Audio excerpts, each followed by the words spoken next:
लगे।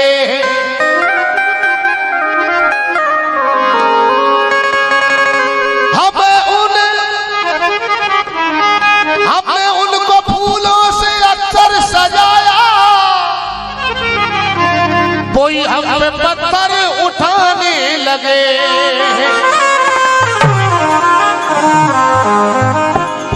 जुदा मैं करूं कैसे इस दिल से उनको, मेरी रूह में वो समाने लगे।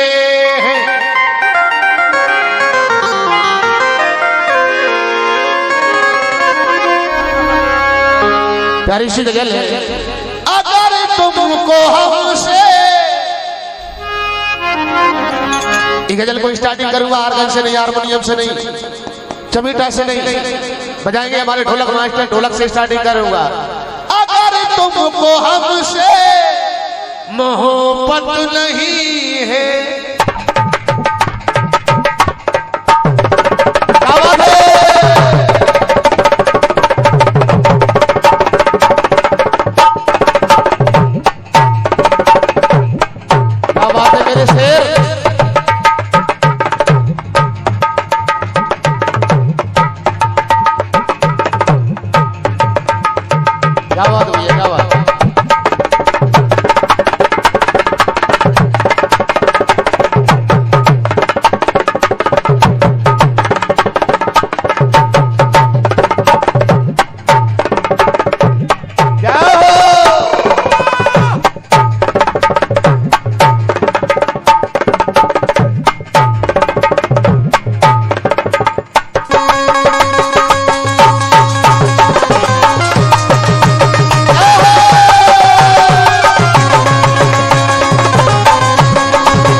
कसम से अगर तुमको हमसे मोहब्बत नहीं है, अगर तुमको हमसे मोहब्बत नहीं है, अगर तुमको हमसे मोहब्बत नहीं है, अगर तुमको हमसे मोहब्बत नहीं है, अगर तुमको हमसे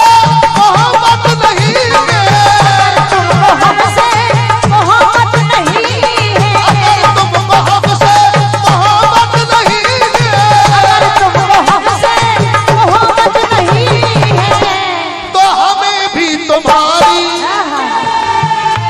अरे हमें भी तुम्हारी जरूरत नहीं है, हमें भी तुम्हारी जरूरत नहीं है, हमें भी तुम्हारी जरूरत नहीं है।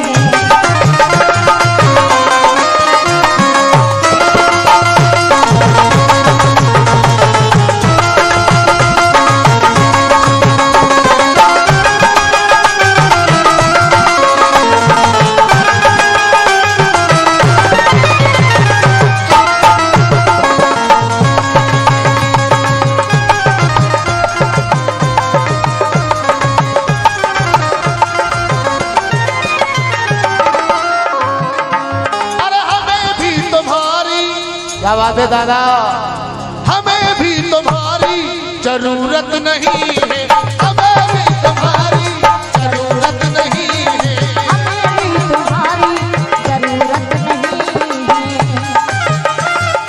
अगर तुमको हमसे मोहब्बत नहीं है, तुमको हमसे मोहब्बत नहीं है, आपको मोहब्बत है मुझसे, मुझसे कि इनसे, इनसे इनसे।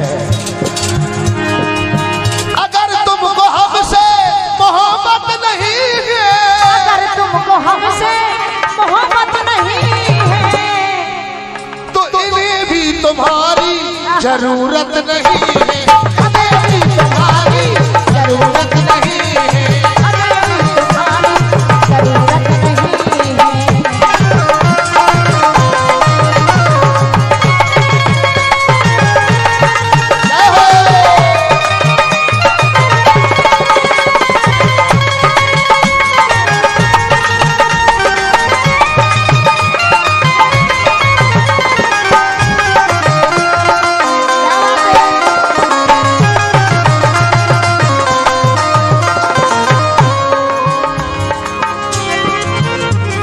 गजल का पहला शेर सुने आप।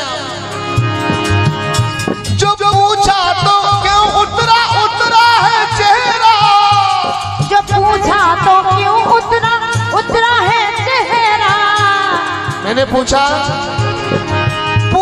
जो क्यों उतरा उतरा है चेहरा, जो पूछा जो उनसे क्यों उतरा है चेहरा। तो दादा जवाब क्या मिला? क्या? कहा ठीक मेरी